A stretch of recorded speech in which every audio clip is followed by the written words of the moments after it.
नमस्कार दोस्तों, मैं हूं दिनेश मौर्य और आप लोग देख रहे हैं हमारा YouTube channel village fish farming. दोस्तों, आज सुबह सुबह तालाब में मछलियां सब उस सतह के ऊपर आकर के चल रही हैं। इसमें कुछ मछलियां मरी भी हैं, जिसमें सौर, गिरई, टेंगर और जो है सिल्वर कार्प, ये कुछ मछलियां दो दो चर चर करके मरी भी हैं।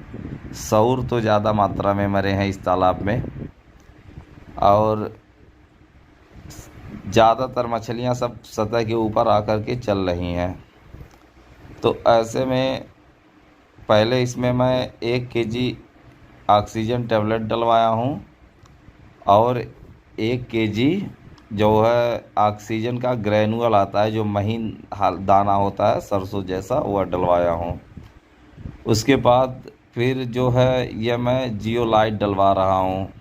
जियोलाइट 20 केजी प्रति एकड़ के हिसाब से मैं यहाँ पे डालता हूँ, क्योंकि तालाब का हालत तो बहुत ज़्यादा ख़राब रहता है, क्योंकि ये गांव के बीच में तालाब है और पूरे गांव के नाली का पानी, मान के चलिए तो आधे गांव के नाली का पानी इसी तालाब में गिरता है।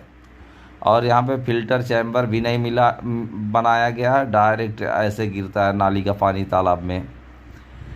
और इसी गंदगी की वजह से आज थोड़ा मौसम भी ख़राब था, कि सुबह जैसे लग रहा था कि बारिश होगा, इस प्रकार का मौसम था। तो इसी के वजह से तालाब में सारी की सारी मछलियां सब सतह के ऊपर आ गई।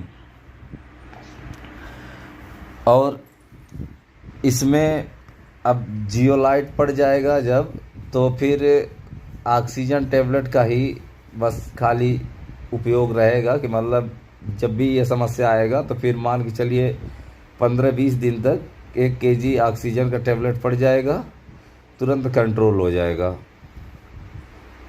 और इस समय पानी का मात्रा भी तालाब में कम हो गया है और गंदगी ज़्यादा है, इस वजह से भी मान के चलिए 2-4 दिन पे ये समस्याएं आती रहती हैं। अगर ये जियोलाइट बाल का प्रयोग ना किया जाए और ऑक्सीजन टैबलेट का प्रयोग ना किया जाए, तो मान के चलिए ऐसे तालाबों में मछली पालन करना तो मान के चलिए एकदम से ना के बराबर हो जाता है। कब इस तालाब से मछलियाँ पूरा मर करके ऊपर आ जाए, कुछ कहा नहीं जा सकता है।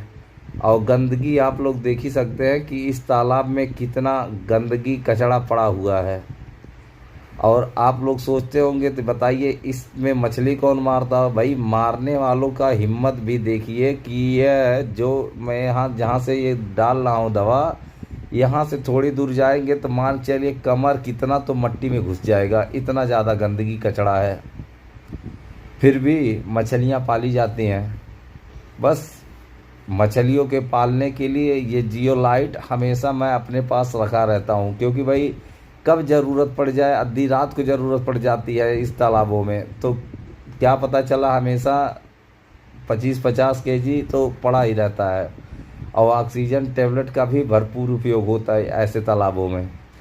तो अगर इस प्रकार के तालाब आपके भी गांव में हों, तो आप लोगों को भी जियोलाइट और ऑक्सीजन टेबलेट जब भी इस प्रकार की समस्या आए तब उपयोग करना पड़ेगा। अगर नहीं उपयोग करेंगे तो मछलियां आपके तालाब की कब मर के साफ़ हो जाए, कुछ कहा नहीं जा सकता।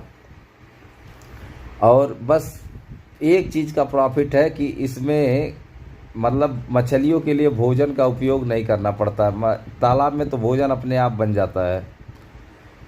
इसमें कभी भी खली, सुपर फास्फेट, ब्रान, इन सब का प्रयोग नहीं करना पड़ता है। और मछलियों का विकास तो बहुत ज़बरदस्त होता है।